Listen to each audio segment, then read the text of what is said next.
2, 1. Hello, ladies and gentlemen, and welcome back to another exciting film journey here as we start our new year, where we have chosen a theme for to start January with, and it just so happened to be my pick, which is January Blues, which is anything that has to do with the blues or have blue in the title. Just because after the New Year's happens, then we got to start a new year, and then we're like, oh damn. But hopefully this is a good choice for us, because Kroll, one of your choices was picked. So why don't you tell us exactly which movie you chose for us to watch this week? Well, I chose Crossroads, which is a 1986 romantic music, the blues movie with starring Ralph Macchio and Joe Seneca. Also starring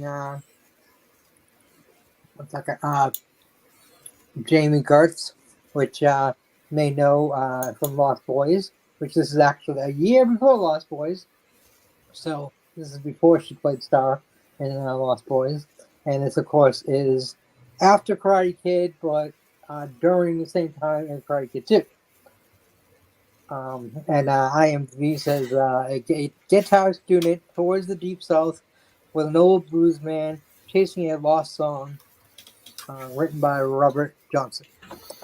Now, I just looked up blues because I wasn't sure what I wanted to pick. I had a couple picks. Adventures in Babysitting was the other one. I just loved the blues riff in that song and that movie.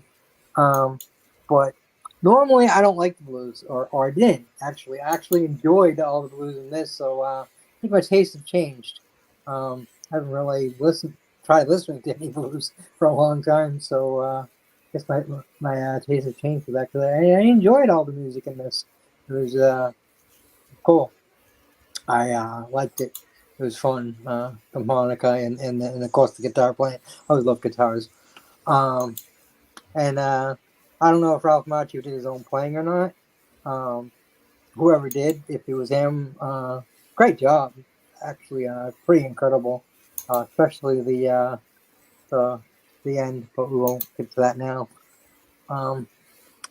Yeah, I absolutely I enjoyed the film, and it was my pick today. Okay. I guess we shall go into first impressions, and then I'll get into a little bit more what the movie is about. So let's go with you, Jake. Was this a first time watch for you? Did you say me? Yes. I'm sorry. I'm still trying to figure out my sound. Okay. If you don't want to hit someone else first. I'll go over to Tammy. Was this a first time watch for you? Yes, it was. And you know what? I really enjoyed it. I mean, I remember when Karate Kid came out, so I've always kind of liked Ralph Macchio. I knew that the girl looked familiar. Thanks for saying where she was from, Kroll, because I couldn't figure out why I knew why she the second I saw her, I knew I was like, good star. Yeah, Lost Boys is one of my favorite movies too. So yeah, same here. But yeah, my dad really likes the blues, and I'm sure if he ever saw this movie, he'd really get a kick out of it too. So, and my favorite band is Led Zeppelin, and a lot of their influence is actually the blues. A lot of rock has influences in blues. Well, a lot of rock does too. Yeah, a lot does. But I know that Zeppelin, that's one of their main influences. Yep. So I really enjoyed it. I mean, because I liked the music that was played in it. I thought the actors were great. It was really enjoyable. And especially towards the end when Steve Vai came on. But That's what that was. yes, I knew it was somebody. I was going to look it up and I didn't get a chance to. but yeah, I definitely enjoyed it. I had no idea that this movie existed or had ever heard of it or anything. So thanks. I had a lot of fun watching it. So Ralph Macchio beats Steve Vai in a guitar contest. Only in the movies. And with classical music.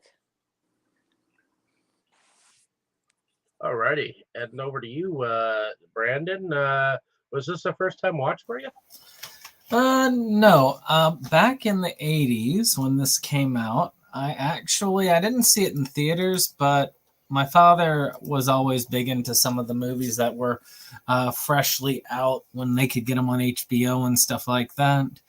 So I got to watch this way back then, only once. And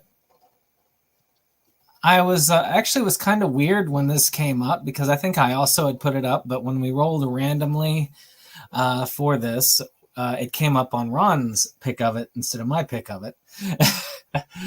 But it's one that had come up on my mind because I recently because I saw this Netflix documentary that they actually did on the blues singer that the whole Crossroads rumor came from. I can't think of the guy's name, but they say his name multiple times in the Robert Johnson. Yeah. I was going to say Robert Johnson. Yep. And and it was really cool looking at it. I mean, he was unfortunately he died in less than savory means, but Yeah, he was shot. Yeah, shot actually supposedly for sleeping with another person's woman. So, as you do in those days. Those musicians. It was interesting to see that, and I was like, you know what, I want to see this thing again because I remember it came across as kind of creepy to me as a kid. Really? And there are a couple of things that I find interesting about it. I made the joke, it's like, well, it looks like Ralph Macchio, first off, he appropriated Asian culture. Now he's appropriating African-American culture in this particular. But, and yes, there are some problems. He's multicultural. There are some basic problems with it today. I don't think that it would have fit. But, those types of movies were considered progressive for their time because they showcased other cultures in ways that weren't necessarily derogatory. But it's still a fun movie. I feel like the little twist that he did, mixing the blues with classical music at the end fight with the guy. And I still think it's a fun movie that, though it doesn't 100% hold up, still holds up enough that it's entertaining to watch. I mean, I picked the re-release of it that I even got here as a just because I love the Blu-ray case that it has with you've got the slipcover with the VHS on it as the background for today. Just because it was a pretty cool thing because that's the kind of thing you would rent back in the day. So it was still quite fun. I enjoyed it though. Okay. Are you ready, Jake? Ready as I'm going to be. Unfortunately, great news. The computer came back from the doctors much sooner than expected. Bad news is I have not figured out how to reattach my headset to it. So, yeah, we'll just go like this. Hope it sounds good. But anyway, this was the first time I've come to this. It's one that I had heard about here and there. I definitely didn't hear about it back in the day. I grew up on The Karate Kid, but that was my Ralph Macchio movie. I didn't even know this one existed. And And I don't remember when I became aware that it was a thing. It's probably, I do believe, even though Dane's been bugging us all day with jokes about Britney Spears and her Crossroads movie, that really was the first one I heard of. So I know that is. Me too, brother. Me too. What's that? I said me too. So, I will say, in no uncertain terms, that if we were to look at the measure of talent and cultural impact of Robert Johnson versus Britney Spears, I'm pretty sure Johnson would have the clear win there. But, and he was one I was introduced to my freshman year at college. And I have, since then, not only have I been a big fan from the start of Robert Johnson, but I have been fascinated by that legend of the meeting the devil at the crosswalk and Crossroads, what have you. And I not covered Oh Brother Where Art Thou just a couple years ago, I would have been tempted to put that forward just for the Robert Johnson reference in that one, with Tommy Johnson and his, had to be there at that there crosswalk last midnight, sell my soul to the devil. And then you got the timeless rejoinder from George Clooney. Well, these two sorry sons of bitches just been baptized and saved. I guess I'm the only one that remains unaffiliated. But back to this one, I liked it a lot. I do agree with Brandon's point that the Machio did come dangerously close to cultural appropriation in the 80s. And even though I grew up on the Karate Kid and I love it dearly, I cannot, and I think Pat Morita as Mr. Miyagi is one of the classic 80s characters, and he did a great job. He was basically playing a slightly better written Asian stereotype. So it's a nod to Morita's talent that Miyagi became more than just a stereotype. And in this one, Joe Seneca is in a similar position, but I think they gave him a lot more to work with, and he was a lot of fun. I enjoyed him as the elder mentor character in this one. And just generally, I love the music. I'm a huge blues fan, and I absolutely love the music in this. And if there is any cultural appropriation, it's probably no worse than what Eric Clapton built his whole career on. So I guess I'm glad I got to give it a go. Okay. And I myself, when I first heard that we were going to be doing this film, I thought that I had actually never seen this movie. But when I saw it with Tammy, and I didn't entirely recollect at the time, but I swear that I've seen bits and pieces of this movie over time. I just never seen it as a whole, and I never knew the name of it while I was watching it when I watched it. So I can't say it actually when I've actually seen bits and pieces of this movie, but I'm glad that I finally saw it in its entirety. I did enjoy Ralph Macchio in this role. Machio.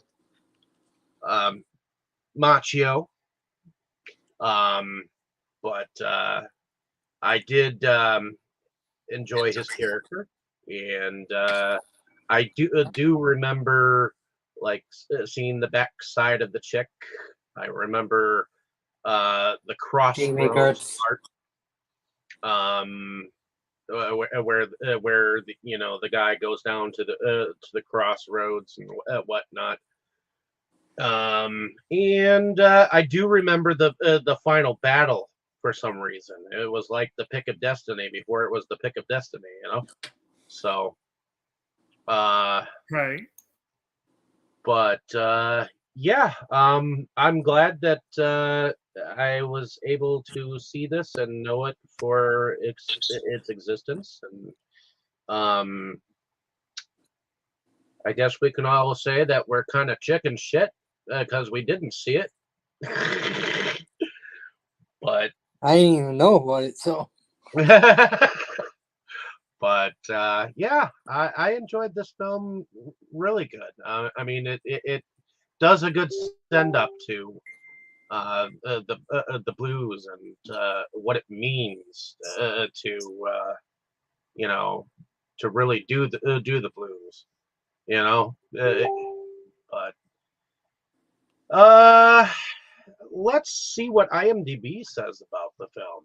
I know normally I talk about that before we do the first impressions, but a wannabe blues guitar virtuoso seeks a long lost song by the legendary musician Robert Johnson. So, in the very beginning of this movie, we meet a young kid by the name of Eugene Martone, and he is I believe at pretty the very, truly. I believe at the very beginning we do see an old black and white rendition of Johnson's encounter, or else do we see him we first? do. That's where it starts off. He's standing there in the crossroads, Yeah. of the town or whatever, and then someone drives by and Mm-hmm.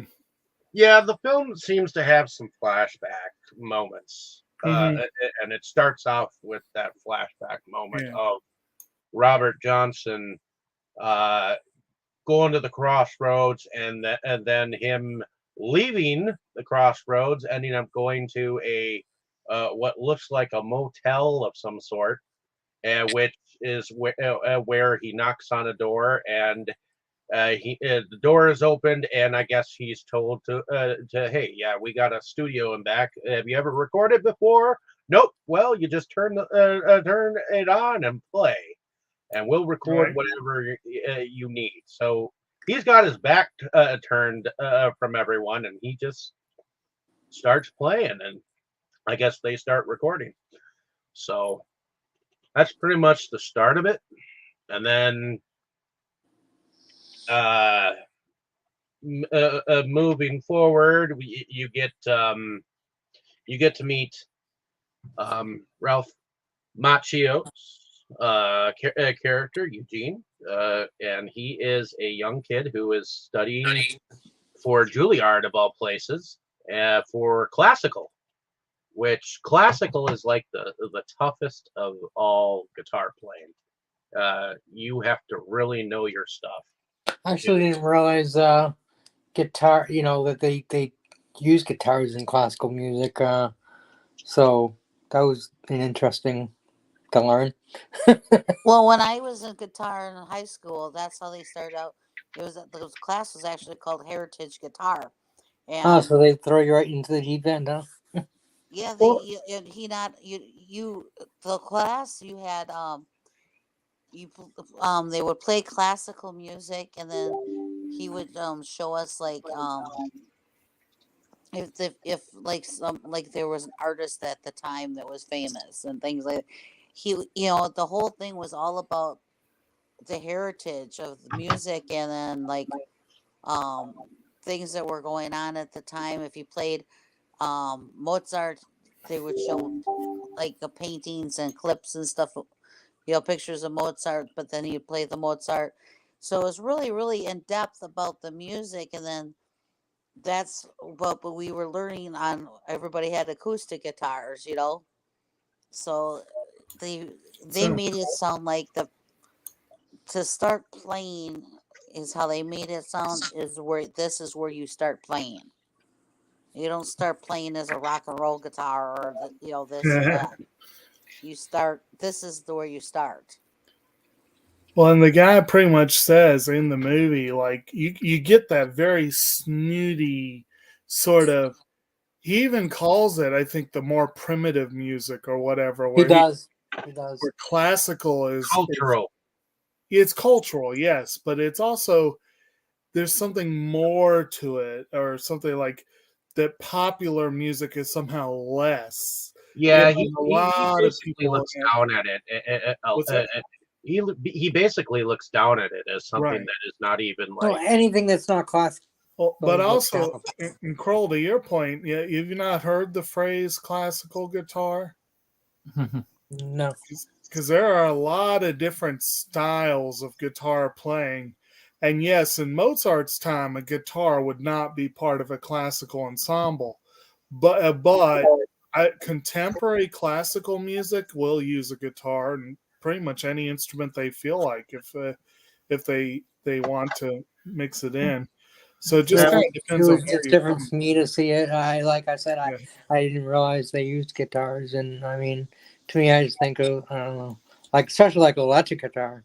Well, I think definitely there it was probably the teacher giving his students an exercise of how to, because again, they wouldn't have used a guitar in Mozart's time, but to be able to play Mozart flawlessly on such a different instrument, maybe that was the idea. And of course, Macchio had to throw in the blues flourishes, and that did not Right. go over well.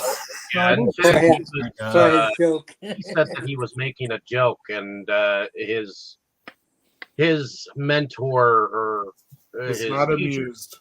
was not amused. So he took him aside and told him, "Hey, you cannot serve two masters." Well, I mean, it was Juilliard in the 80s, but at the same time, and they would definitely look at classical. But I'm sure that they would appreciate blues even then. But it depends on your teacher. Yeah. Oh yeah. Well, this guy is obviously a classic. You know, he loves the classic music, so anything else doesn't feel like. He's obviously a stick in the mud and a stickler. For just you got to stick to what you're learning, and or else. It could be just that that's also like his particular baby. Like maybe he's just a really, really, really big Mozart fan, and I got the understanding They that told me better. to bring the blues into the class again, he was going to yeah, kick him out. that's what it sounded like. And in fairness, what's his what Macchio's character is? I've already forgotten his name.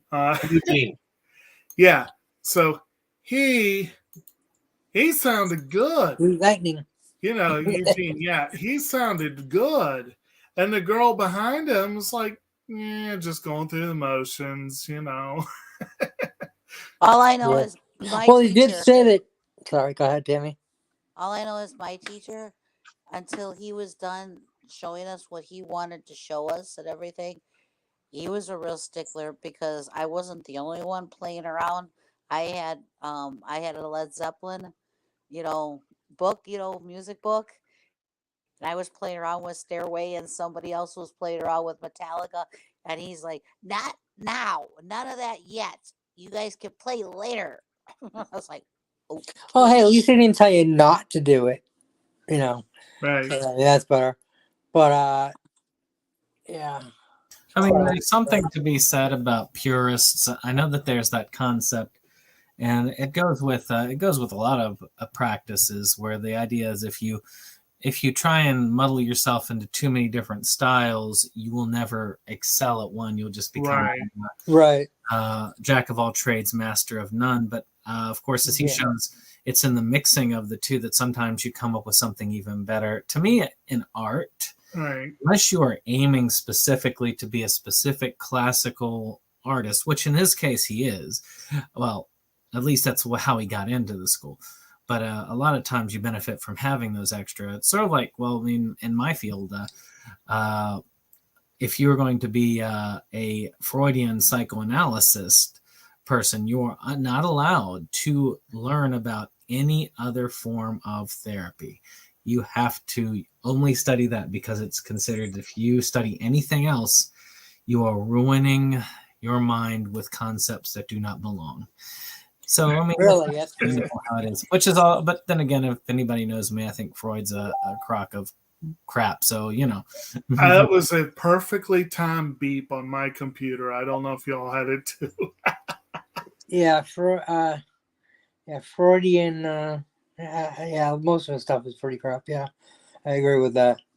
I was gonna say before that teacher or whatever did tell him that he's the best guitar player in the school, but despite that, he's gonna stop playing that crappy music or whatever. Yeah, he say those words, but what he meant. He invented himself from high school, so he actually was able to get out of high school early and start college because he's such. Yeah, I realized that. I was waiting. He was only 17. But he was in college. which is, it is a valid point. If you're going to get into Juilliard under specific, you got a specific reason why you got in, and you're not holding up your end of the bargain, the guy had a point there. If that was the reason he got in on like a classical scholarship, he probably ought to learn to play classical when he's told to. Yeah, I suppose. But and I mean, and I had a similar thing when I was in college. I had a professor who was obsessed with Shakespeare. Like, he was obsessed. Shakespeare was his boy. He was. We are not. And you had to be very. He was very precise and very specific about what constitutes good Shakespeare versus bad, and he loathed Baz Luhrmann's Romeo and Juliet. There's no bad William Shakespeare. He thought so. There's just bad adaptations. Yeah, well, there you go. Bad adaptations. Leonardo DiCaprio, fucking piece of crap. Like that made William Shakespeare flip over in his grave. But the point is, the guy was he was a great teacher, and he was very supportive in any other circumstance, but in that one particular area, it was like, you gotta toe the line. So I know there are teachers like that, but this guy seemed like he was a little more of a dick generally, but I do think that was at least part of where he was coming from. Alrighty, so shortly after that is when he evidently tracks down who he considers the man in which Robert Johnson is in fact singing about in a song, in a specific song. I'm not sure exactly which song. It's listed on the. No one knows, because there was supposed to be 30 songs, and or so he thought. It's listed on the soundtrack here. Brown Blues. There was a missing song. He thought there was a missing song. Well, the song that Dave's talking about is Willie Brown Blues. That's the one he performs at the bar, right? Or at the juke joint. Yeah, I believe so.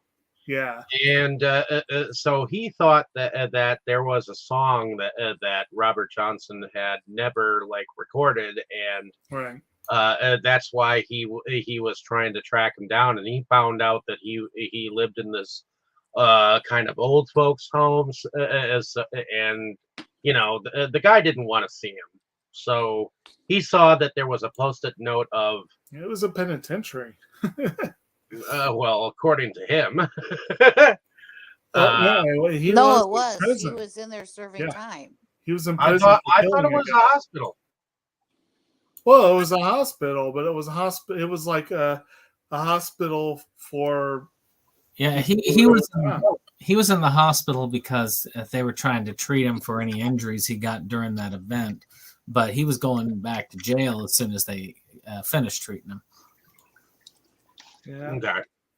And he saw a post-it note of a janitor needing to be hired, so he decided, hey, what the hell, I'll become a janitor. So that's Well, how we kind of ended up meeting him. And To back in begin. the 80s, well, you could well, just first go he in and found get a out- job, and it was easy.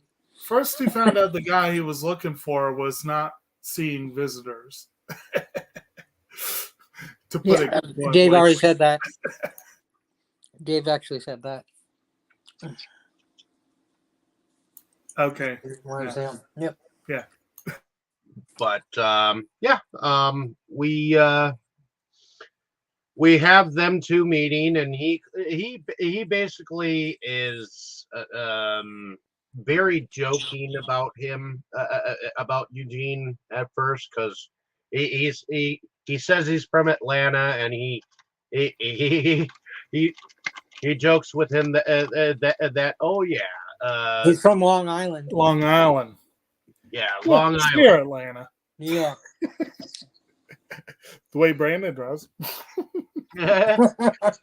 He, But yeah, I love how he Long said that. Island Blues. What do you call it? He said something like Long Island's like a famous famous breeding ground for bluesmen or something like that. Yeah. Yeah, he said that. Boy, he was laughing his ass off at him at first. You gotta ask Forrest about that. Yeah, he was laughing his butt off at his expense a lot of the time, at least at first. Well, once he opened up to him a bit, because at first he was just like, "Get the hell out of here!" Just Yeah. And so, we get Eugene coming and bringing his guitar and showing off just a little bit. And, he does actually play something cool. But I guess this is at this moment. This is where Willie says, "Hey, if you get me out of here, I will tell you that and show you that lost song. lost song that you're looking for." So at first he's like, "No, what are you trying to do? Get me in trouble, kind of thing?" But ultimately, Well, he also calls said him he couldn't afford it. You know, he's like, "What are you supposed? I'm supposed to do it on the money I get paid here," and that's when he told him that, "Oh, I have money stashed away, and I can cover it." His first lie, or second lie, actually. Yeah, it looked like it was Monopoly money, anyways. Well, yeah, he goes Well, to go he get. had some real money. He had a whole $40. He goes to. That's funny when he goes to get money. He gets up out of the wheelchair and walks around to go get it and everything, and Eugene's looking at him going, "You can walk." Yeah, he knew many can do other things too. And he's like, "Yeah, well, if I say anything, they're the gonna minute take." that they know that I can't walk, then I lose my Pontiac. Yep. You ain't a real man if you ain't got wheels. You got a car? No, you ain't a real man. So, so I guess he tells them, "Hey, I'll be back at 5 tomorrow. Just be ready." So he comes back at 5. He notices when the nurses leave the station. He goes and tries. Goes to his room, and at first it's like he's not there, but then he shows up and he's like, "I'm ready," you know. And that's when they are noticed by a security guard, and Yeah, over by the elevator. they end up going to the elevator, and then The they Great Escape is on. yes. They Yep. get in, and the orderly is running down the stairs as fast as he can to catch them. Yep, and they get outside to a taxi, and Well, they did. outside- First, he shut the door and locked it on him. I guess because it locked from the outside, so the guy couldn't get out. Don't know why it locked from the outside, but it did. And so I guess they get like about halfway on the money that Eugene has. Oh no! They just got to that bus station, and it was still a good 200 miles away to Mississippi because They got to Memphis. That Yeah. is more than halfway. Yeah. Oh, is it? Yes. Yeah. Okay, so it's 400 miles from New York to Mississippi. Memphis is. It's got to be more than 400 miles from New York to Mississippi. Well, he said it was another 200 miles. Yes, Memphis is Wherever that just north of Mississippi. It's about 10 miles from Mississippi on the western end of Tennessee. You're probably talking, I'd have to look it up, but I'd say more like 800 miles from New York to Memphis. Wherever they were, the guy said it was 200 miles to Mississippi. Yeah, so they are technically 3/4 of the way there, technically, if you think about it that way. But he turns around and He said they were 1/3 of the way there. The ticket guy. Doesn't matter whether they said it was 1/3. Logistically, if you're thinking about it, it's more like Logistically, I don't know shit about it. 1,095 miles. 1,095 miles. Yeah, So much I more don't than know- one I don't know mile. I don't know shit about the logistics. I just know what the guy said in the movie. It's a long walk. Yep. Yes. So basically, Eugene had enough money to get them a good chunk of the way. And Yeah. before they left, Willie had shown him a nice fat roll. And he's like, okay, well, you're going to pay from Memphis to Mississippi. And he's like, okay.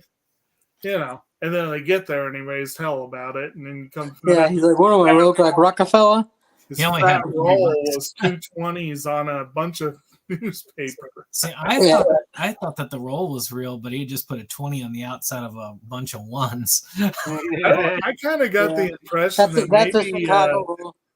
I got the impression that maybe it was a fat roll, and then while he was getting the ticket in New York, those two ladies walked by. Yeah, But I don't know. I It kind of probably thought at the wasn't. moment. Was Yes, he was being a dirty old man. he was a dirty old man. He was a very dirty old man. But What was he at said? that He said moment, something like, I had 4 wives and I wore them all out, something like that. it's at that Yeah. moment, he was like, well, when the going gets tough like this, that's when you hobo. It's what we used to do, and it's Yeah. about time you get to learning. And this was one of the points that he had early on. Eugene, he had the technical skill. I mean, the kid had technical skill out the Right. wazoo. But he doesn't really understand the blues. He doesn't understand it He has no exactly. experience in Right. what blues really Right. is Yeah, inside. he's read it in a book, and Well, yeah, he wanted to teach him that you could play it, Yeah. but you need to learn how to really play how it. to live it. I mean, just How to in feel general, like not even just specifically the blues, but let's just say the performing arts generally. A lot of times people who are younger, who are so-called prodigies, they can get a lot of buzz and people are like, oh man, they did so great. And then, they often just kind of fizzle because they don't really have the Staying power. they don't have they have the technique down, but they don't really have the heart behind it. Right, the feeling, Exactly. And a lot of them get it, and some of them have it, but it definitely I think that's probably one of the reasons why a lot of them burn really bright, really briefly. Yeah.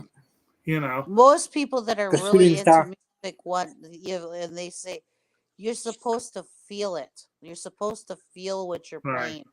feel the music, and it's supposed, if you play it right or if you sing it right, it will, the feeling of Resonate it, to others. right. Right. But I so feel like they he has ended bleeding up. when I sing. When I thought that they were gonna hobo, I thought that they were gonna like jump Take a a train. and Yeah, I thought they're gonna do a train. hobo their way, but they in fact go and like Hitchhiking. flip their thumb out and or grab a chicken truck. Yeah, they go hitchhiking instead of hoboing. Actually, what I would call it. I thought they were going to jump a Hoboing is train the thing. too. But When I they was saw that train, I thought they were going to somehow get on that train. But When I they couldn't, play you know, that music, so I was a I little couldn't surprised. figure out. I couldn't figure out how he was gonna. Well, Willie was gonna get on the train, though. If they were gonna get on a train. Yeah, I thought they were gonna get. I thought Willie was gonna get on the train, and Ralph Macchio was gonna have a little trouble because he's not used to it. But yeah, that didn't happen. So I was surprised.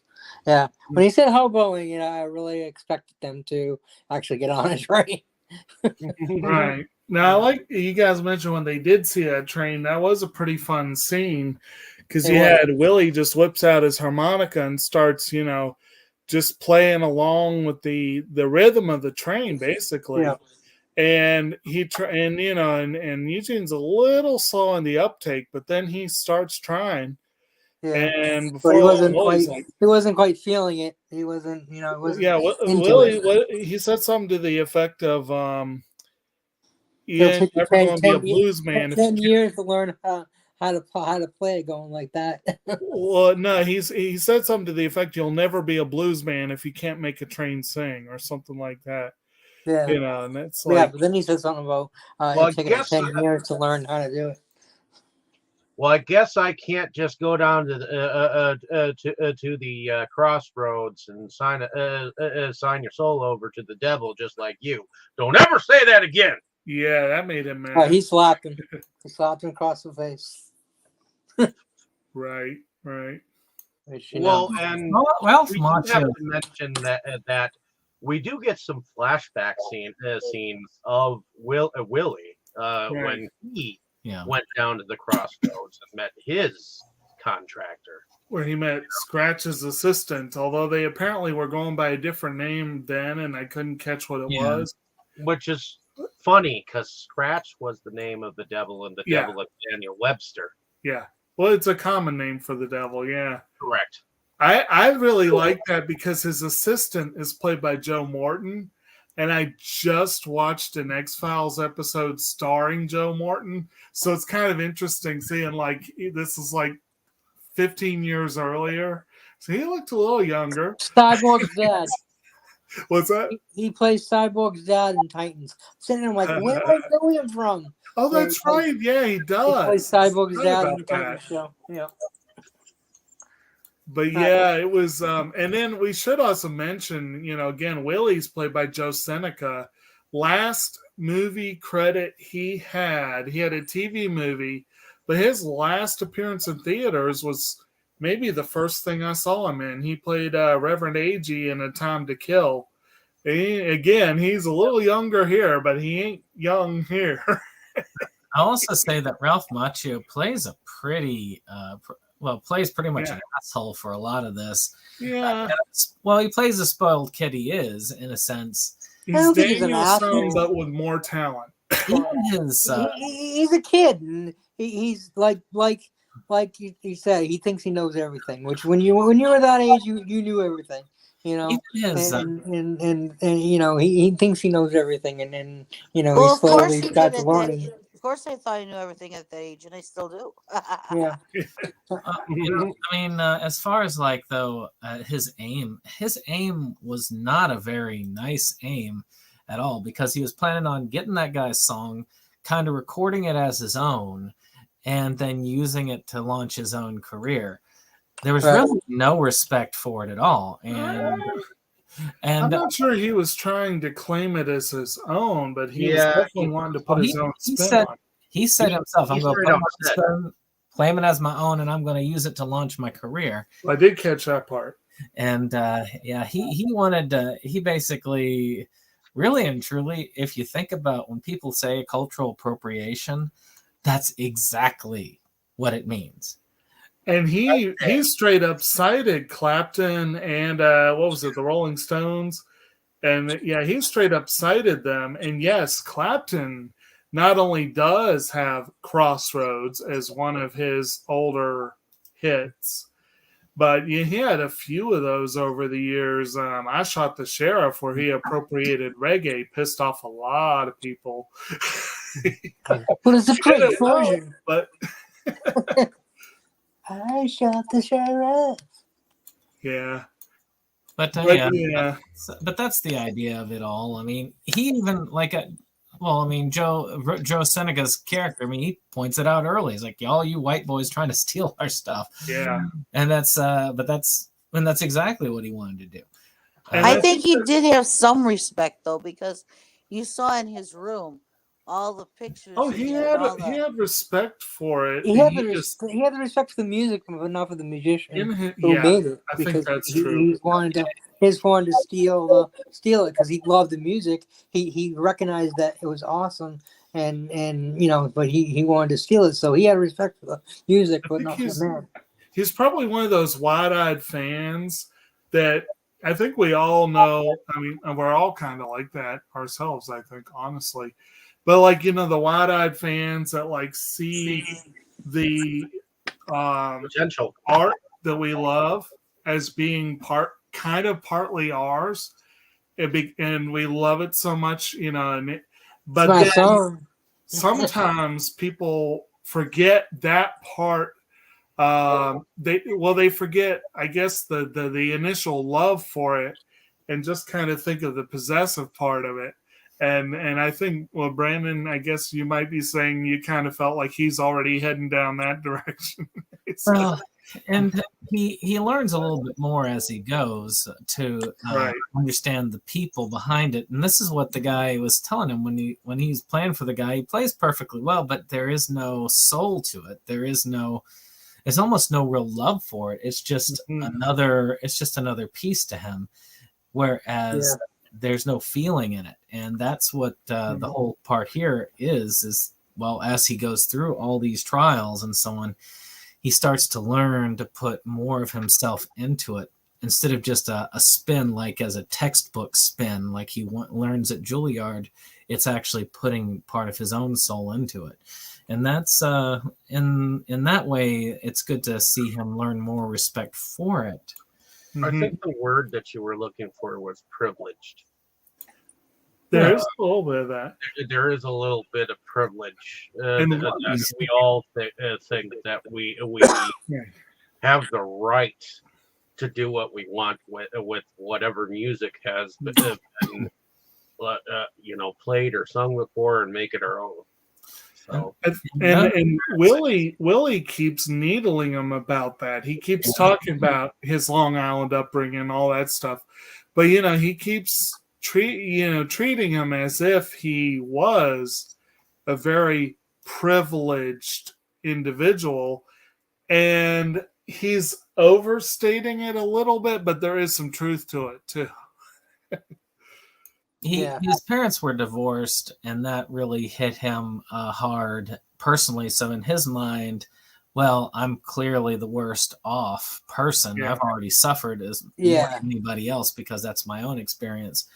Yeah. But at the same time, he grew up with a rich family. He's obviously privileged in the fact that he's in Juilliard, the fact that he probably feels like he worked his way up with zero help from anybody else, when in fact, he did have a lot of help getting up. Yeah. He got there partially on his own steam, but not completely.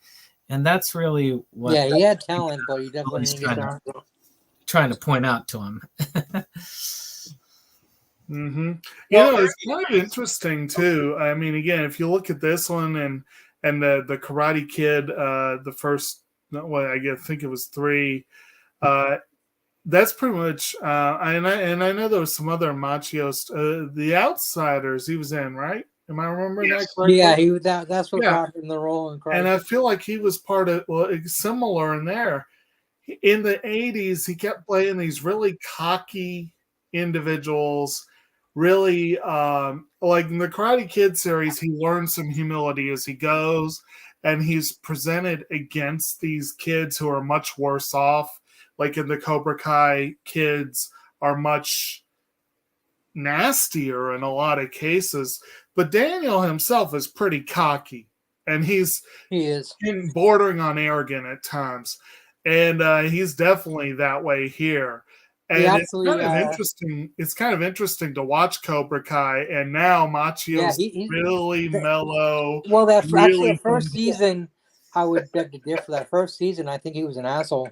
I mean, he was the villain in that first season of Cobra Kai. I mostly saw the second or to third. To Johnny, he was a real dick. Yeah. I mean, I mean, Johnny even pointed out, like, he's just. It's been a long time. They had the issues in the past, but like leave it in the past. Like he still kind of acted like they were still these teenagers in a fight against each other. Even though he had actually earned Johnny's respect at the end of Karate Kid. I mean, you could you saw that he earned his respect. So it should have kind of ended the rivalry there, but it just he was kind of a dick in the beginning of Cobra Kai. I was like, wow, I've always been a Karate Kid fan, and he was the good guy, and Johnny was the bad guy. But Cobra Kai, the way they were playing it, he was the jerk. He was definitely a jerk about it.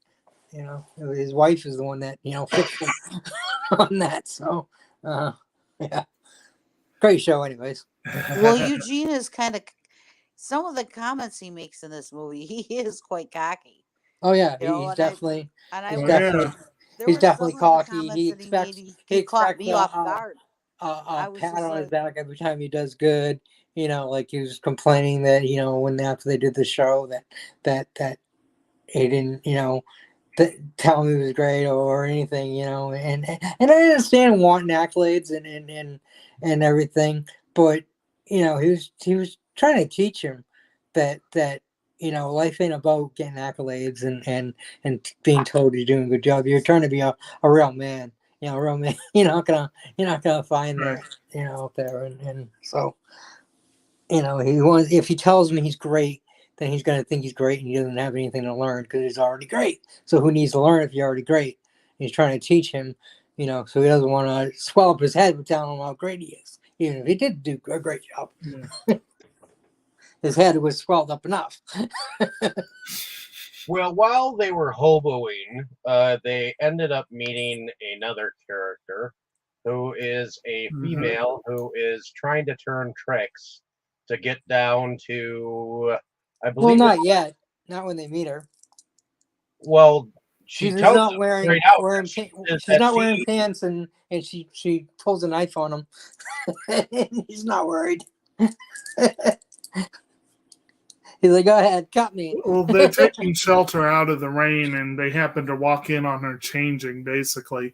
Yeah, but yeah, it's not long before they see how she like, plans to pay for it. Yeah, it's like a hobo house, I guess you would say. Like some kind of place where they go, because he mentioned that usually, that other hobos are, I don't know, copacetic, more copacetic or whatever,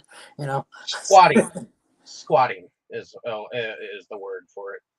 But, well, squatting is when you tend to stay. I don't think they were tending to stay. They were just getting out of the rain and leaving right away. So squatting is when you stay somewhere. So it was basically a hobo house, if you want to call it that. Basically, they find out that she apparently has a dancing gig that she's on her way to. And eventually she was going to go her separate ways anyways, but she kind of travels along with them. Well, he sees that she's good looking, and he knows that good looking girl is going to get rides, so he should stick with him, because Ralph Macchio was like, I don't want to stick around her, which obviously he was fucking blind because she's probably gorgeous and his age, but Well, his eye's on a different prize at the moment. Yeah, he definitely was not. He was definitely not after the girl in this one. He got her for a little while, but yeah, And they end up playing some blues outside of a place, and they get run off from there. And in this particular town that they find themselves in, on one side of the street you've got a honky tonk. On the other side you got a speakeasy blues place. That was a little later. Yeah, that was later. It's like, I think probably worth taking a minute to talk about that first place where the first place they just ran into a bunch of trouble because the guy basically wouldn't let him in there in the first place because he's like, no, we don't cater to those type of people there. And he was learning in a minute that what do they mean by those type of people? And racist. So basically, though, the owner of the place comes, or I guess he's the owner. He seems like it. Yeah, the owner of the place comes on to the young chick. Yeah. He basically makes clear that the other two aren't welcome, but they kind of go find a place, kind of nod off for a bit, and then they see her running across the street and to get a hotel room. They see him coming after, and it's like, yeah, okay. Let's see where this is going. Yeah, and of course Eugene is like, he doesn't want to. He doesn't think she should do that. He shouldn't be doing that, and he wants to save her. Well, he's starting to have feelings. He's starting to have feelings for her, and you can tell. Yeah, he finally opened his eyes and realized, oh, hey, there's a gorgeous chick here. And, but she doesn't care. I mean, she was like, basically, okay, well, if you want to help me, all right, when he comes out, you hit him over the head and we'll take his money and go. Yeah. Right. Yeah. And they do. They basically end up taking his money and his car and pretty much humiliating him. Now, to be fair, the guy fucking deserved it. They told him that he would find his car in this vacant lot in 24 hours. Well, yeah, in Florida. That didn't necessarily happen either. They junked the shit. Yeah. But what's he gonna do? Call the police on him? I mean, he's a lot worse than a car thief. Well, they basically threaten him with that. They're like, we see what you got going on here. Yeah, it's definitely, I don't believe in robbing someone at gunpoint like that, but like I said, the guy deserved it. It was definitely a and I guess that's when the local police end up showing up.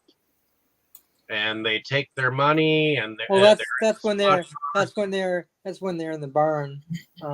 They're in the barn after they switch cars, and they're in the barn, and he goes apologizes after he flips out on her, and when she was saying that the old man is probably just lying and stuff, and isn't who he says he is, and he's pretty rude to her, and he apologizes, and then they kiss, and one thing leads to another, and that's wow.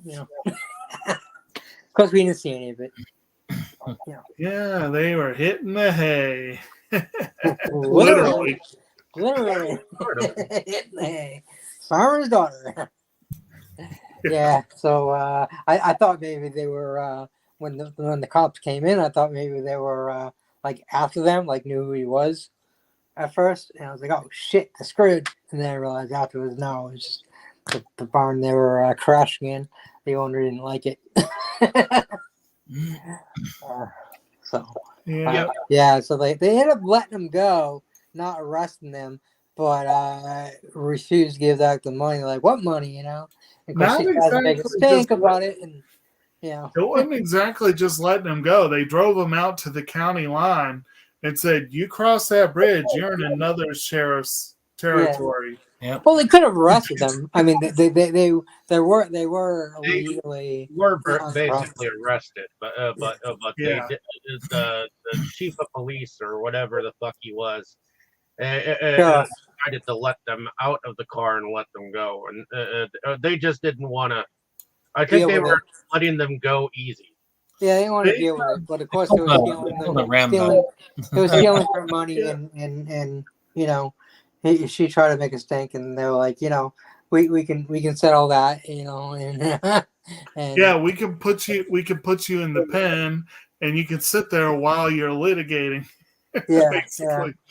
And meanwhile, you could just walk across that bridge, and we could just pretend that this money that you say you had, let's just call it a shipping and handling fee. You know, didn't really say it, but it's kind of like, no, it is that, but I mean, basically, yeah. they implied it. Yeah, they just did a John Rambo on him. What would have been a John Rambo if Rambo hadn't decided, oh, I'm going to say heck with this, and I'm going to go back over the line anyway. This is like the 80s version of Uber. Except more expensive than cab prices. So after they cross that so-called bridge, and that's when they find themselves in a town where on one side of the street is a honky tonk, and the other side of the street is that Speakeasy Blues place, which I believe old Willie gives him a piece, and I mean a gun. Well, before that, Ralph Macchio, Eugene flips out on him, saying basically what the girl said, that he wasn't who he says he was. He just tricked him to get out of the place, and you know, he just were pretty mad at him, and then he told him go over there and take the gun and, you know, play guitar and get them some money. And he's just like, well, you're supposedly blah blah blah, and you know, you should be able to make us the money easily playing harmonica, you know, and yeah, he ends up going, like I said, and then she says to him, it's like she's gonna go with him, but you stay here and I'll take care of my business here. This is where I go, and this is where you white people go over there, you know. Because you know, it's obviously the bars are still segregation, even though it's the 80s. Yeah, which was not unheard of even in the 80s. So, yeah, definitely. Not in Mississippi, no. mean, that stuff's still going on recently. I mean, I was going to say, I drove a cab in Brockton, Massachusetts, and it was still going around. There's so-called colored bars and or white people bars even there in Brockton in Massachusetts. So it even happens now. You know, I mean, it's not quite as you know, white guy walks into one of those, you know, colored bars and they all like look at him or anything, but you know, it's not quite that bad. But you know, you definitely see it. It just depends on where you go and what you see out there. It's like I say, different places in the nation. Now, where they're at there, I'm sure that it is still not that much different than what that is. Yeah, I mean, I used to go into those bars and yell taxi. In But, every city, there's at least some side of the tracks that you just don't just know naturally, that you just don't walk down it. So it's. Well, I drove down them. It's going to happen regardless.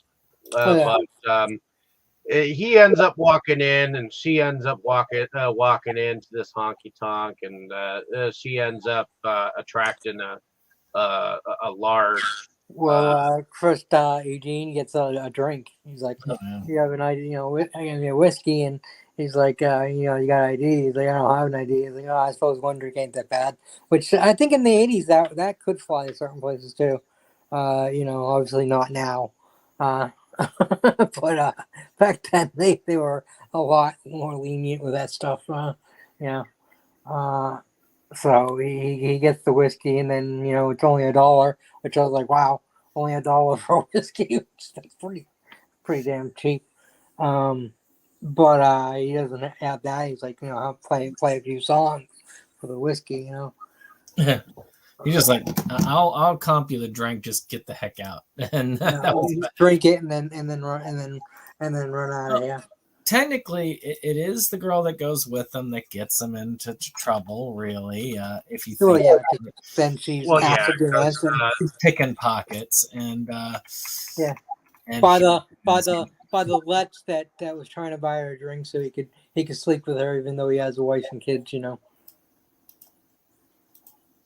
Yep, and she denies the whole darn thing, and then of course she also states that her friend her friend will fight for her. No, Her he said big to gun. pull his gun on him, pull his gun on them, and he's like, "Oh, you got a gun? Let's see it." And he shows it, and then it's like, all hell breaks loose. Yeah, and that's when the bar owner decides to take out his shotgun, and he's like, "Give the gun here," you know.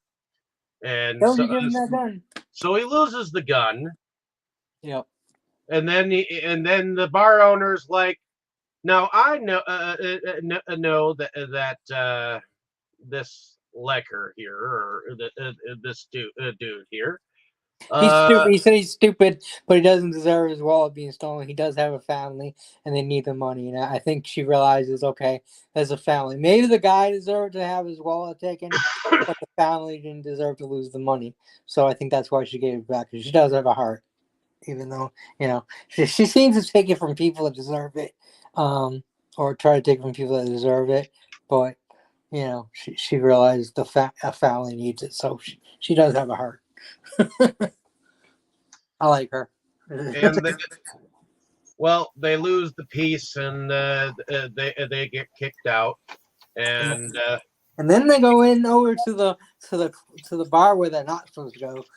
they seem to cause quite a ruckus.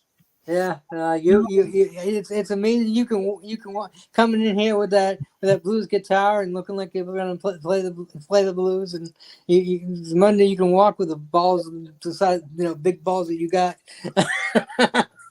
But and of course, the old man sees what's going on, and he's like, "Ah, shit!" And he runs up and starts playing the harmonica, and then comes on the mic and says, he's waiting for his partner to come up, and they can play with him, and basically saving their ass. And he comes up, and then they, give him a fucking pretty awesome show. So where they make $300, which is pretty good money back then. And of course, he's riding on cloud 9. Unfortunately for him, she's decided, okay, it's time for me to leave. So in the morning, she basically bails. Yeah. Well, first, let's not forget that scene where he's like, he doesn't give him the accolades and stuff, and he's like, if you spent more time on the guitar, is you feeling her ass, Right. I love that line. That line was so fucking great. And of course, when I think she really thought she was probably holding him back. Like after he said that, I think that's why she left. Like she thought she was holding him back. She also didn't want she wanted her dream, not his dream, and she knew if she stuck around with him, that it might be happy for a little while, but she'd be helping him live out his dream when she's not getting anywhere with hers. So their dreams weren't exactly aligned. He was already talking about touring around and doing all this stuff, and he was talking about as if she was going to go along with him. And now on the other hand, smacked him back to reality. What was that? She smacked him back to reality. Yeah, a little bit. Now on the other hand, we don't really know that she really, whether what she had lined up really was her dream, or whether she's really but yeah, there was that sense that she felt like she needed to get out on her own. That was I think why she kept running away from home, and she kind of felt like this. Well, she had her mother's boyfriend kept hitting on her and shit. She did tell him that. Well, there was that too. That's why she kept leaving. So, can't really blame her. But she decided she wanted to be a dancer in LA, and she probably didn't have like anything lined up. Well, that was probably a big part of it, and I'm glad you mentioned that because I had forgotten about that. But yeah, she said that her stepdad was a little too interested in her. Yeah. And Yeah. sometimes people they feel like they kind of need some time on their own just to evaluate where they are and how they fit in with other people as well. Yep. And she was To able find to themselves. tell that she probably wouldn't get that if she stayed with them. Yeah. Yeah. As much as she liked both of them, and it's just she needed to go her own path. And Willie ended up giving her $100 to get her started. Yeah, to Right. help her on the way, so she didn't have to put her legs up in the air anymore to get where she was going. Yeah, and they had a nice little moment early in the morning. He's like, "Don't you want to say goodbye to him?" She says, "Like, there's no goodbyes on the road." Yeah. And he's like, "Yeah, you're right." She knew it. And then he gets one of the good simple lines, but good lines. Not long after that, where he's like, that someone once said that that really the blues was just a good man feeling bad about things. Feeling bad about a Feeling girl bad about a girl he loves. Yeah, Yeah. and so in other words, so it's like it was as much as you like them together. Her leaving was another lesson for him to learn. Yeah.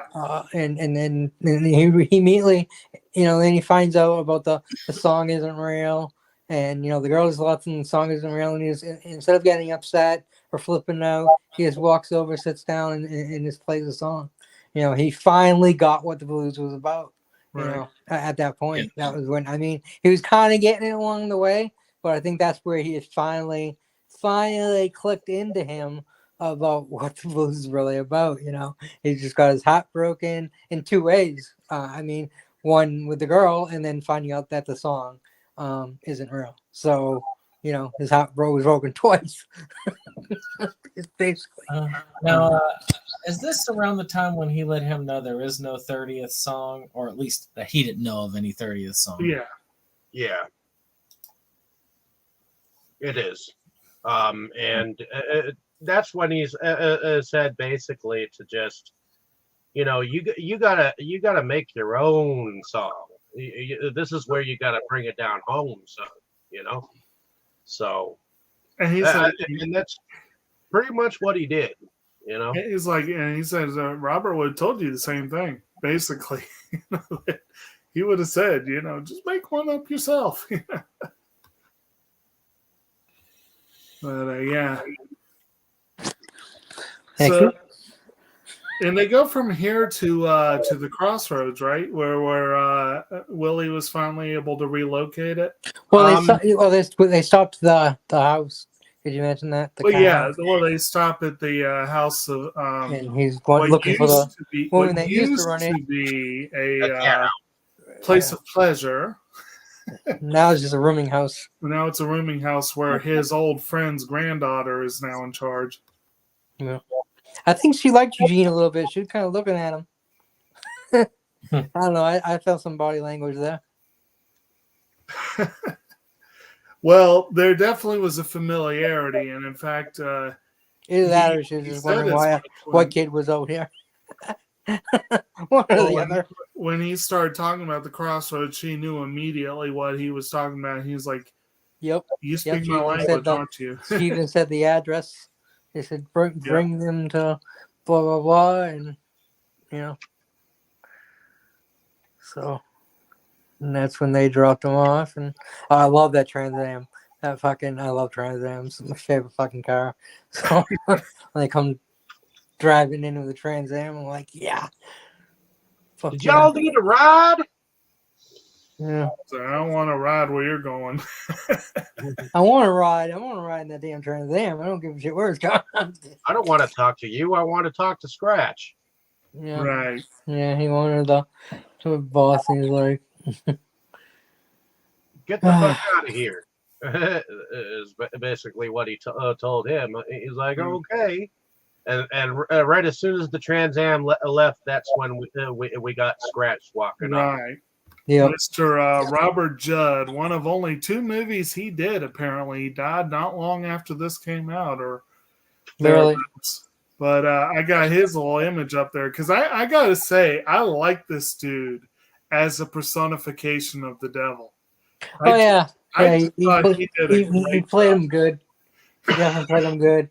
It basically sounded like he set him up, just like, I mean, just made me think of when the devil went down to Georgia. Yeah. You know, like the fiddle battle. You know, it was guitar battle, and instead of him, it was That's his what I first thought of too. As like, prodigy. Yeah. oh, instead of the devil went down to Georgia with the, Yeah. you know, it's gonna be with guitars instead. You know. I have Yeah. no doubt that was an intentional nod on their part. Oh, definitely. Well, you had the Crossroads, because everyone heard about the Crossroad demon and the whole selling your soul and everything. Everyone heard about that. So, yeah, definitely. You know, it's funny. It's funny he says he doesn't believe in it, but you know, the car came out of nowhere, and if that wasn't enough, that the car came out of nowhere, the dude just shows up, pops in anywhere, you know, and he still's like, "Oh, I don't believe in this." So where did the guy just pop up from? And then, of course, when they made the deal, they're like, "Well, how are we going to get there?" And he's Yeah, like, he just "Oh, pops in there. yeah, no problem. I'll get you there." And then the next thing we know, they're there. Yeah. But yeah, they pretty much make the deal where. Well, the old guy didn't want to make the deal. He didn't want him to make the deal. No. He realized what the devil. He knew what he wanted, and he was like, "No, don't do this. You know, don't do it. You know." And you know, he didn't listen. He's like, "Oh, I don't believe in this anyways." Which actually, they don't really explicitly state it that I saw. Y'all can tell me if I missed anything here, but we were talking earlier about how life's experiences really influence how you play music and everything, and how Willie says repeatedly that, you know, the reason why the kid is, you know, he's all flash and no substance pretty much because he hasn't lived. But Willie, you see, is suffering from night terrors. He is scared. He knows his number's coming soon. Right. He is scared to death that the devil's coming to collect. And the reason he wants to get down to Mississippi in the first place is to head him off at the pass and try to negotiate a new deal. And so, well, especially since he thinks that the devil has reneged on his deal, anyways. Yeah, Right. he ended up where He was he expected. famous and all that jazz. right. But the idea that is kind of touched upon there, which again, I don't know that was explicitly stated, but it's an interesting idea. You know, I always thought of it. I always thought that, like, oh, so Robert Johnson met the devil. And he taught him how to play the blues real good. You know, like, again, Tommy Johnson and our brother Art Thou. He's like, well, what did the devil give you for your soul, Tommy? Well, he taught me how to play this here guitar real good. You know? But really, well, he also told Willie how to go down to the Crossroads and get his own deal. And to play the harmonica. Yep. But my point being, that's the way that I've always heard the legend. That's the way I've always interpreted it. But if you think about it, the way it's presented here, it could be that if life experiences and strong emotion or whatever is what makes you a great musician, then knowing that the devil's coming to collect on your soul might give you that edge that most musicians are lacking. You know what I mean? Right. So it's just a fun thought. Yeah, that's definitely true. Because maybe Eugene was acting like he didn't believe, but thought that, you know, he really did, but he was just saying he didn't, you know. And that's what, you know, drove him to, you know, play as if his soul depended on it, because it did. Him and his buddy's soul, Willie's soul. So yeah, that that battle was absolutely incredible. And yeah, I didn't realize it was Steve Vai. I realized it was somebody. I'm like, oh, that's got to be somebody fucking famous. And I was gonna look it up, but like I said, I was already running late, so I haven't had a chance to. And then Tammy said it, so Little Stevie Vai. Yep. yeah, He was I- actually in the.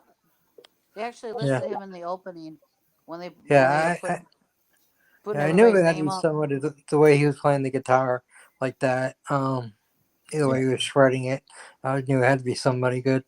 I knew And just his look told me it was somebody. I just didn't realize who it was, but I knew it was somebody. if I wouldn't have seen his name at the beginning, I still would have known just by his first few notes on the guitar and how he played it. I was like, oh. Oh, good job. So ultimately, the name of the character that he strikes a deal with the devil, which is basically if he wins, then the deal gets unstruck. He'll And tear up the contract. he'll tear up the Right. contract. If he loses, he gets the soul. He gets both of their souls. Well, he's already got his soul. Yeah. Right. He's already got Willie's soul. He said, "I don't need your soul. I've already got it." Right. It's like when he's like, well, what do I get if I win? And Willie's like, well, you get mine. It's like, I already got Yeah, yours. yours. I don't need to strike an deal for that.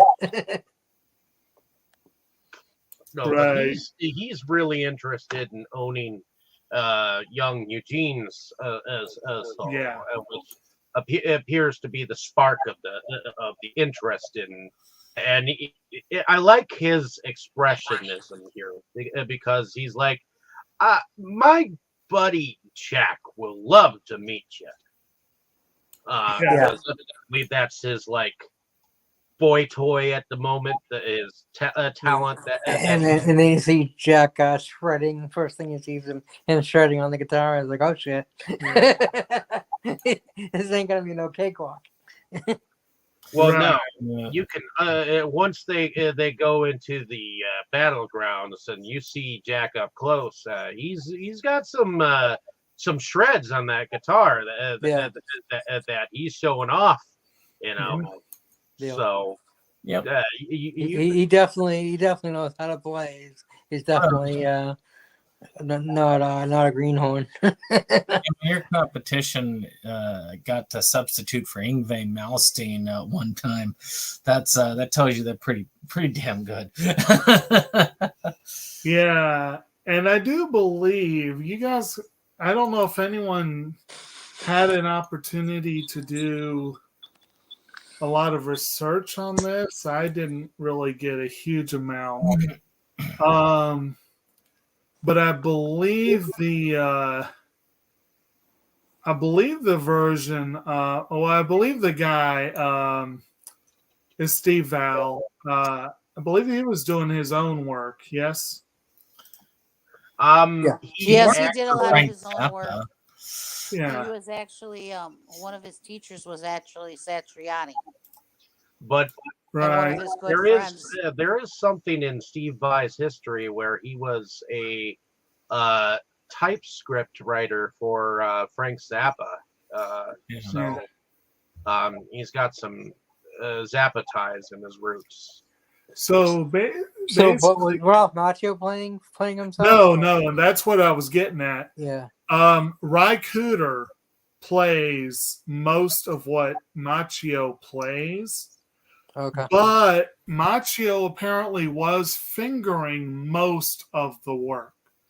Like there's a couple of pieces that were too complex for him to do. But most of it, he was doing the finger work. That's pretty cool. But the actual recording was by Ry Cooder.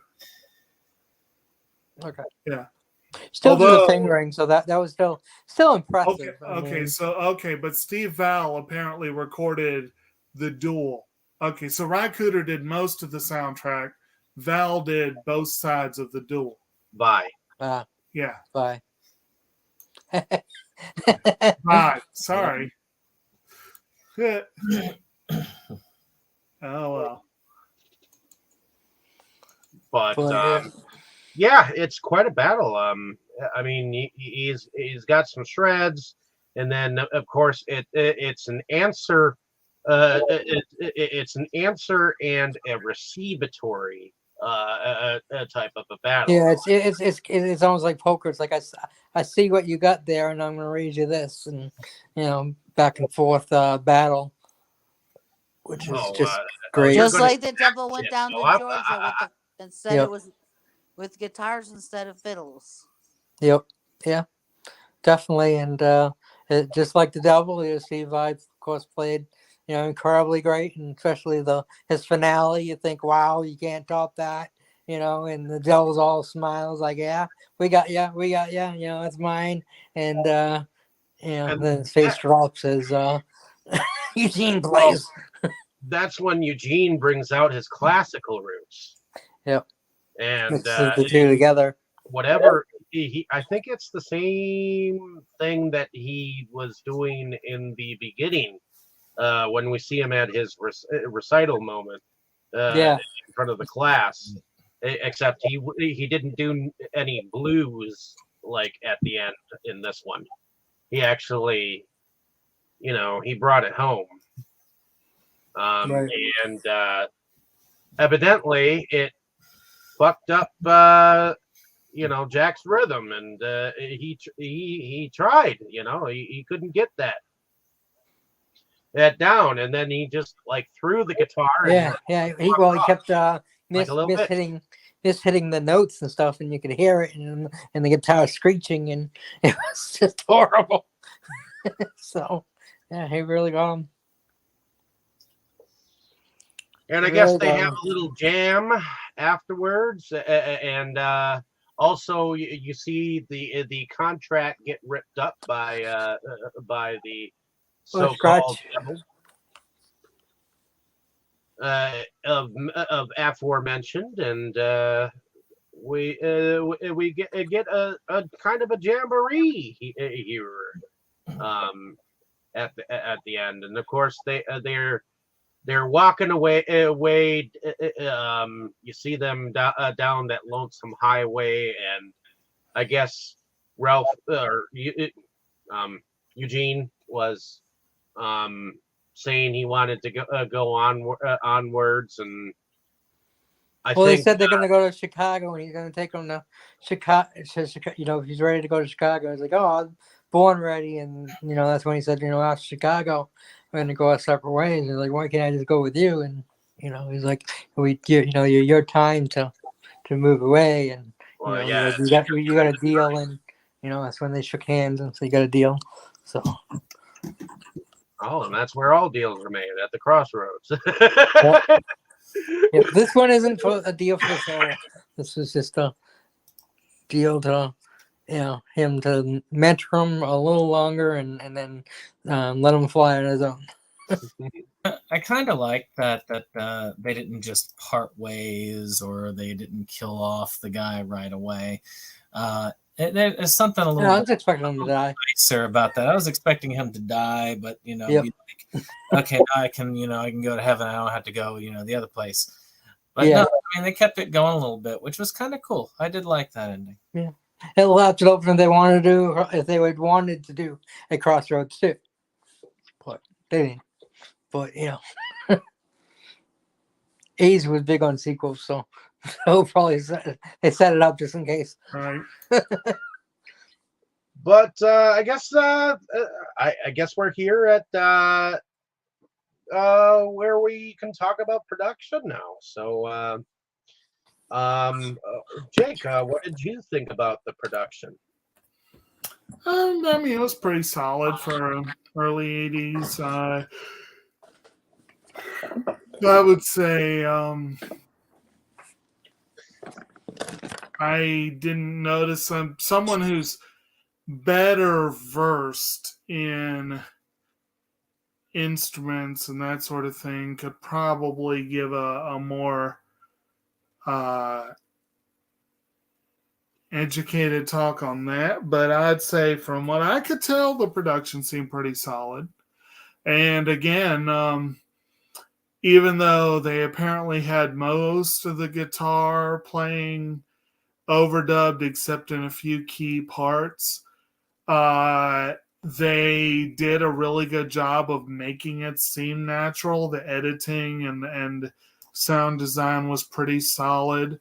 We should mention when they did the Willie Brown Blues, I believe is what we said the song was called.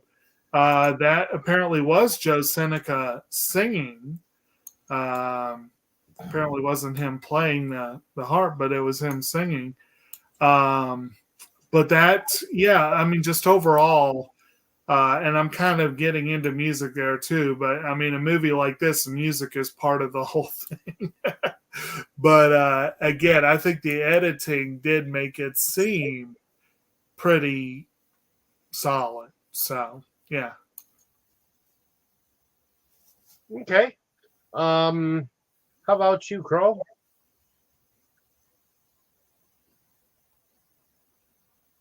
What did you think about the production? You're on mute, buddy. Okay. Well, I guess heading over to Tammy while Kroll gets ready there for a moment. Let's go with you. What you thought of production? I I thought it was very good. I mean, what I know of Ralph Macchio, I really did not think he was actually doing the playing, but it looked like he really was. I think they did a very good job. Like what was already said about that, it looked very realistic, sounded good, and other than them having to do that part of it, it was like a pretty. The settings were real and everything, and it wasn't. You didn't have all kinds of weird stuff, or in the 80s CGI wasn't a big thing, anyways. But I mean, I'm just saying, it was everything seemed very realistic, and how and then how they incorporated the playing of the guitar and everything.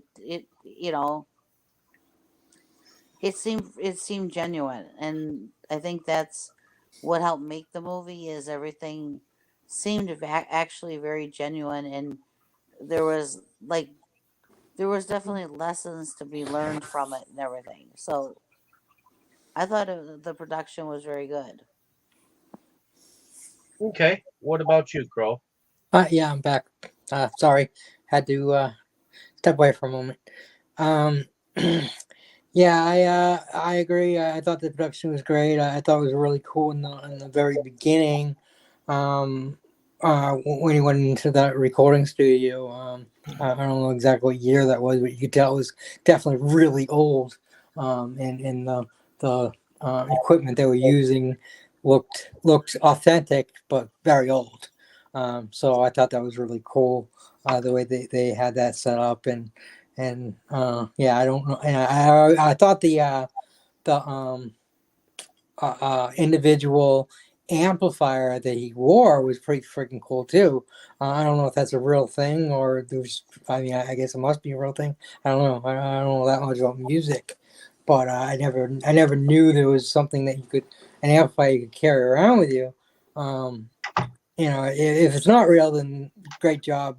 Putting that in there, because it definitely felt real. Like I said, I have no idea if it is a real thing or not. But yeah. I really liked that individual amp, and the guy getting them to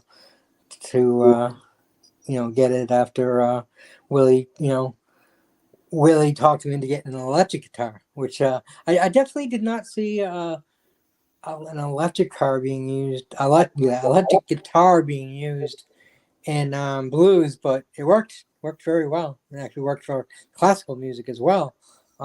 So that was something different, and yeah, we actually kind of skipped that part where Willie, basically was telling him that he bought that beat up looking guitar because it looked beat up, and that's how he should have it. And he's like, how about an electric guitar, and then they had that little scene where they got the electric guitar and the amplifier, and I guess that's supposedly where Willie got the gun as well. But yeah, I thought everything looked great, and yeah, I'm not an expert on instruments. I like the way they sound when good people play them. But yeah, other than that, I don't really know nothing about it. So everything seemed to be great, and everything. Obviously there's no real special effects. Minus a little bit of a scene when they moved from the Crossroads to the club, but that was nothing that big. So yeah, I mean, I think they did a great job telling the story, and again, they didn't really need any special effects to tell a great story. So yeah, it was definitely good. So that's my opinion on that. Okay. Heading over to you, Brandon.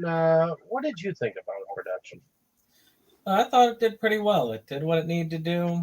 It had some great set design, and I admit those Crossroads, how they got that together, that Crossroads did look eerie as heck. Eerie? I mean, I thought it was very unsettling when you were over there, when they were over there. Any of the times, any of the scenes, it just was very unsettling. Well, I actually liked the scenes. I thought they were, I thought they were more calming. But, that's me, I guess. I remember seeing bits and pieces of this and thinking along the same lines, like because I feel like I was younger when I saw the bits and pieces of this. I just never knew like these scenes went with this movie, and at the time I thought it was eerie, but as an adult, I do feel like I've seen some horror films that make the Crossroads look a little bit more eerier, but I can understand where you're coming from, Brandon. But the production of this was I thought pretty good. I mean, you got a little bit of the culturalness of what blues really is, and through the eyes of Eugene, So I enjoyed the production overall. So kudos for them being able to put this movie together and place it in the time that it is, and it does have some humor in it, and whatnot. But heading into music, and this movie definitely has its roots in music. What did y'all think about that aspect? What about you, Jake?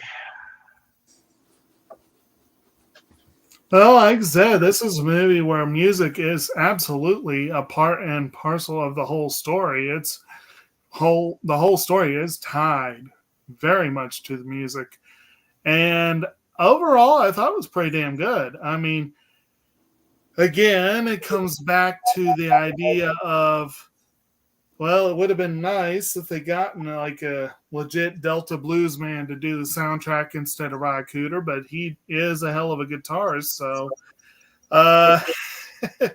that would have been an interesting thing. But and then the other guy too. They're both really, really talented. Steve Vai, very good guitars, but you gotta wonder what Willie would have thought of them doing the bulk of the film's music.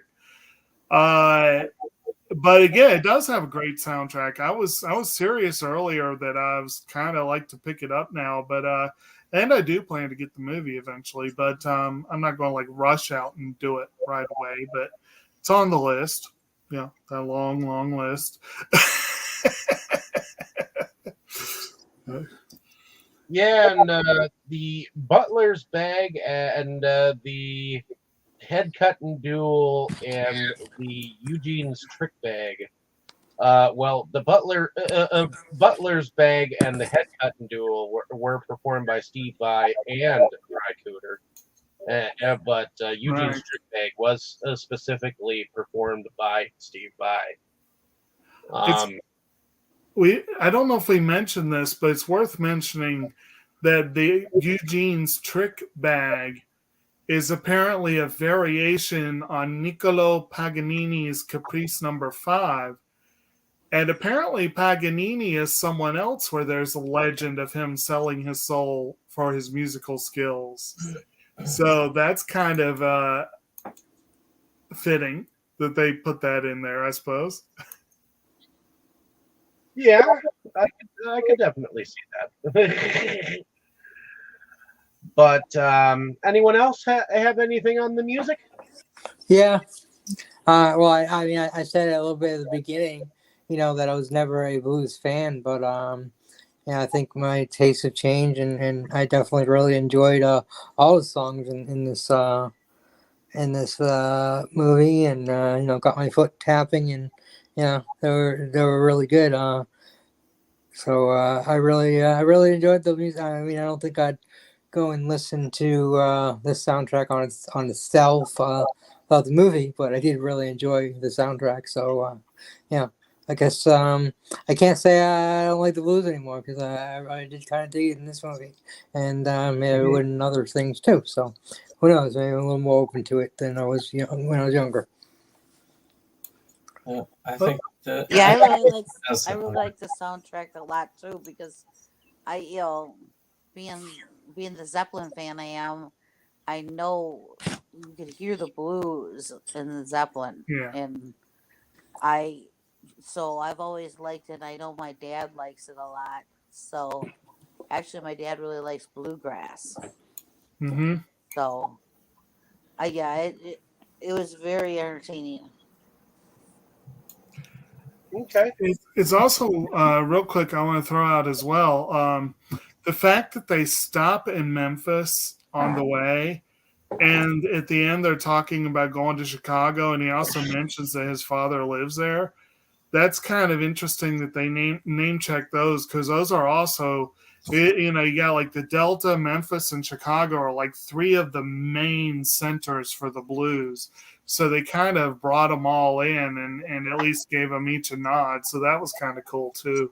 Yeah, Chicago is where, of course, Benches and Babysitting took place, and that's where we had the Babysitting Blues from that movie in Chicago. So I saw that blues CD from Memphis that a guy that we almost saw live. Brandon and I both got to go play on Beale Street, and Beale Street is a hell of a place to visit. But there's a really cool record store there called Memphis. That was my introduction to Robert Randolph and the Family Band. They were playing his live at the Wetlands the first time I was there, and I was like, I have to have this CD. What is it? But we got, what was his name? Feel Good Pots, right? Yeah, Feel Good Pots, yeah. Yeah, that was a great disc, yeah. So, but Beale Street is a huge place for the blues, and it's just most of the rest of Memphis I could do without, but that was great. Well, that and those ribs, but oh yes. What about Graceland? The first time I was in Memphis, we stopped by Graceland. If you don't pay money, you ain't seeing a thing, and we weren't going to pay money. As far as what I look at, we talk about the soundtracks before, and I've said, what is it's like, this is a soundtrack that's good for the film, but I don't know if I necessarily feel like I could listen to it on its own. But this is one of those I think not only did suit the film, but also is one I could definitely listen to on its own. It's very good. Oh yeah. It is good. Okay. Now I think we're down to the moment where we say our favorite scenes and our favorite characters. So let's start with you, Brandon. This time around, what was your favorite scene and our favorite character? I think I like the final battle at the end that they do. I thought that was fun. Just it was kind of a cool like musical fight. I thought that was neat. As far as character, well, I like Willie. Willie's my favorite character. Okay. What about you, Tammy? Favorite scene and or favorite character? Well, I think Willie is my favorite character also. I really get a kick out of that old man. He's something else. Um, you know, he's trying to teach him basically the ways of the world. Not not just the blues, but he's just he's trying to show him that there's more to the world than like because he kept bringing up, well, That why you're don't you reading call books. why don't you call your mom for money? Why don't you. And he kept saying no because he was trying to show him that there's different ways to do this or do that, or um favorite scenes. Well, I actually got two. Yes, I love the thing at the end. That's awesome. you know but I also did like the one where the one with Willie up there performing, and then Eugene, their performance. I really like that too. So I guess my two favorite scenes are like the big performances. Okay. What about you, Jake?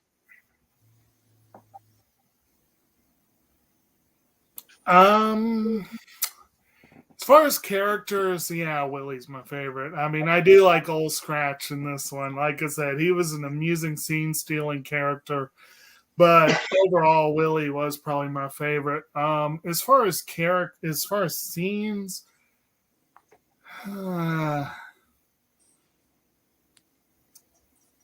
I could probably say the big battle at the end probably would edge out the others. There were a handful of scenes that were released really close. I really do like that scene where they met with Scratch at the Crossroads. I thought that was a great little scene.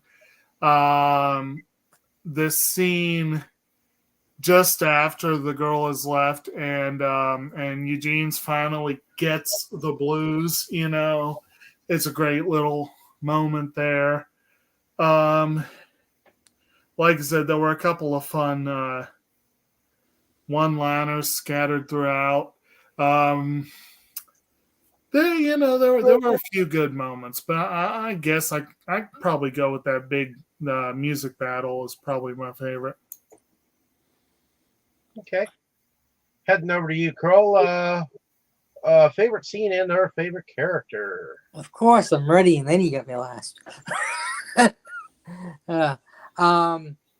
Yeah, I agree. Willie is my favorite kid. I mean, I love Ralph Macchio. I've been a fan, and I like his character, but Willie definitely steals the show in this one. And I really like the girl.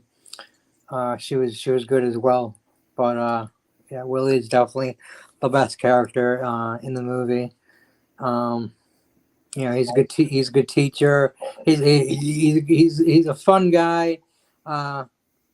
He's not exactly the best guy in the world, but we don't even know why he was imprisoned. We never even find it out or anything. Well, actually, he was in prison because he shot someone. Yeah, it's definitely mentioned. Oh, okay. I guess I missed it. They were on the bus, and he believe Eugene had asked him, "Hey, were you really in prison because you shot someone?" And he explained what happened. Okay, I guess I missed that part somehow. But anyways, yeah, as far as scenes go, definitely the battle, the battle of the bands. I mean, it was get down our bands, but same thing. Definitely awesome. I mean, that's probably one of the things I love most about the song. Devil Go Down in Georgia, the original and the remakes.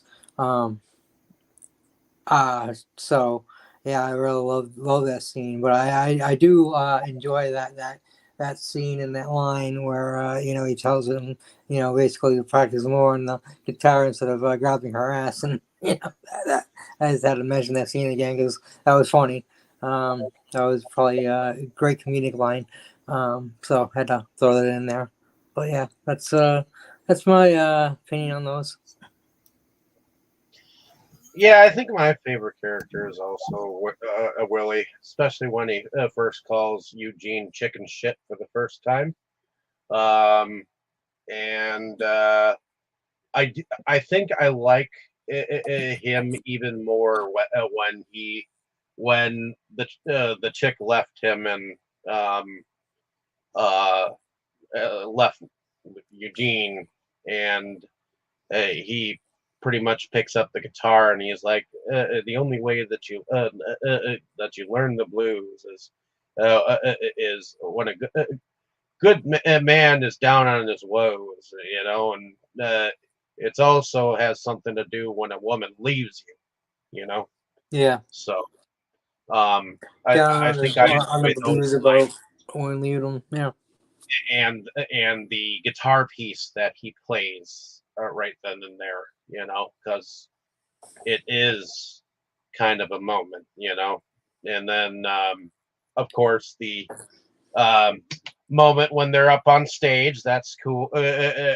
Cool. But I do enjoy the final battle. It is a battle of wits as far as talents go, and I enjoy the look on Scratch's face when he realized He he's gonna lose. lost. He's lost. He is lost, and he's like, "Oh shit!" So he I fucking love tears. I love how he went from the grinning to that sour face, and I actually have a personal experience of somebody doing that. It was this cop had pulled me over and accused me of drag racing and other stuff, and I went to court and I represented myself, and I kicked their ass, and the cop went in smiling, and at the end he was very sour and kind of reminded me of the devil in this movie. So just had to bring that up. But yeah, I think that's pretty much it. Unless anyone else has anything else to add. Okay, then. Let's all go down to the crossroads together to get our fortune and fame. But in any case, I do believe that we are going to be continuing the January blues with the Blues Brothers next week, correct? This time we made it. Yeah.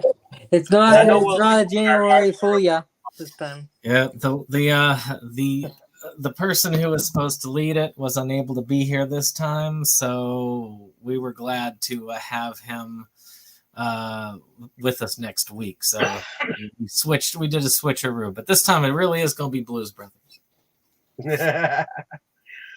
So let's do our outros. Let's start with you, Kroll. Well, I'm Ron, aka Kroll. I enjoy watching movies, TV shows, reading books, and playing video games. And of course, coming on to the podcast, onto this one, and onto Sunday podcast with Dave and Tammy, and anime podcast once a month, which I just recently got into not only the podcast, but actually watching anime. So that's something different. I'll be leading the next discussion for Voltron this end of this month. So any anime fans, come check that out. And in other podcasts here and there, you'll see me around. I don't have my own YouTube channel or anything. I just bum everyone else's. so you look, and I'm there. I'm around.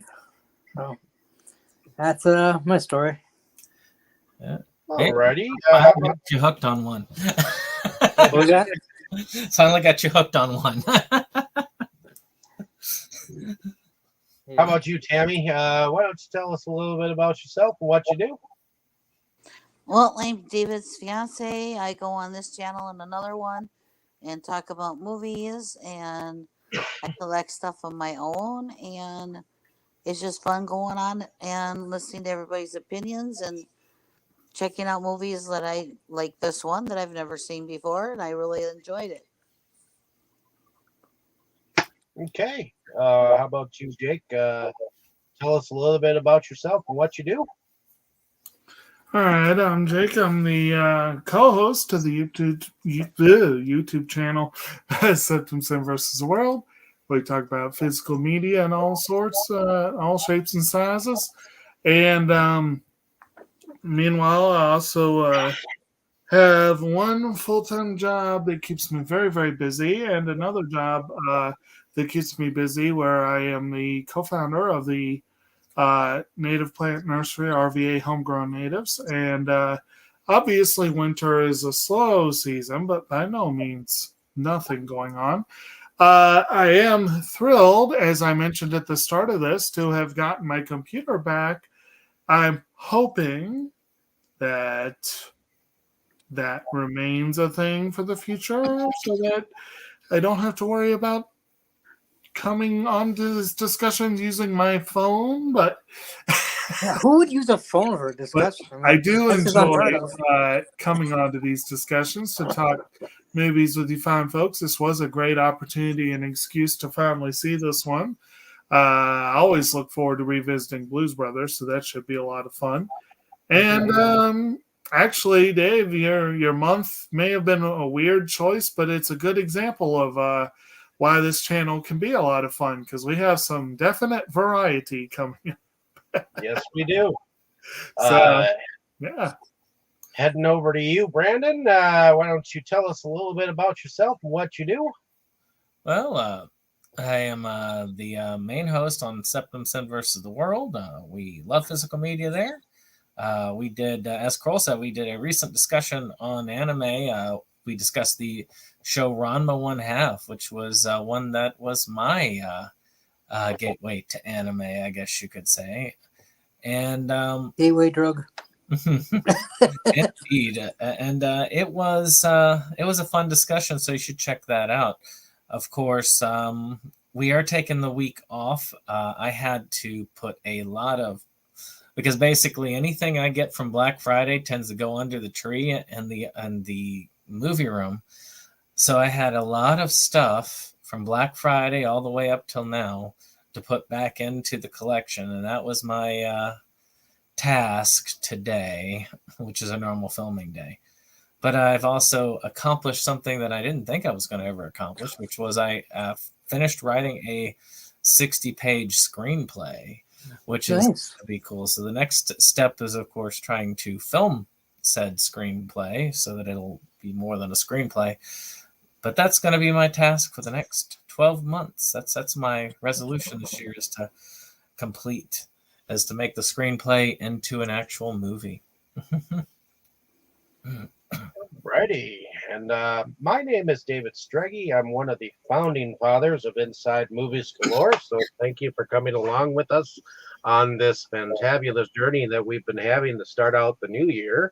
I know it's a little sad, but I hope that we're going to come out of these blue skies before the end of the month, and we'll start having a blast with some of these films that we'll be covering over the next full year, which I do plan to have a wonderful year with you guys again. I'm sure we have fun with these discussions that we have. But I also moonlight under a different channel called Delusions of Grandeur, where we do go podcast on Sundays, which these coming Sundays will be covering the Lord of the Rings trilogy.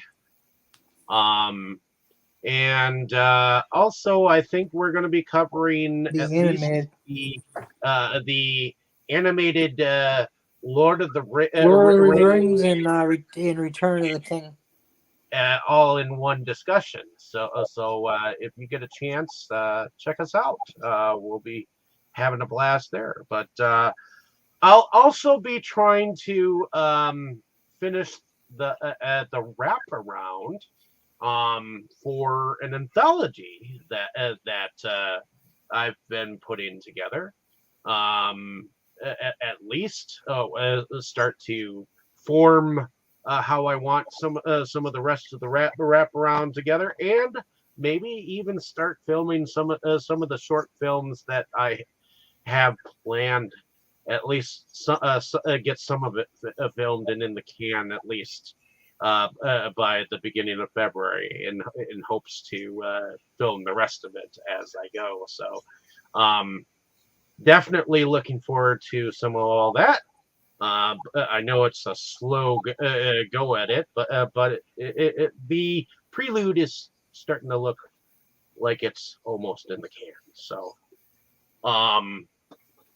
I'm having a blast. It's called Tales of the Forgotten, titled so by our good friend Kroll over here. So thank you for that. And he's soon to be acting his debut in it. So, but that being said, I also do some video pickups and video reviews. I just did a huge pickup video where though I've gone on Brandon's channel showing off some of my PS4 games, I went on about all of my PS4 games and what I've actually picked up lately. So go ahead and check that. Don't forget your guest. And I also had Kroll as a guest, showing up some of his pickups. PS5 system. He ended up picking up a PS5 that he was able to show off. Among others. In any case, I'm hoping that you guys have a wonderful evening, and hopefully we'll have a nice selection of films for you to listen to. And like, share, and subscribe. Let us know down in the comments what you thought of this film, if you've seen it, and we'll see y'all back next week. So everyone say good night. Night, everyone. Come back now, you hear? Good night, everybody. Yeah. Good night. Good night. Happy New Year. Mm-hmm.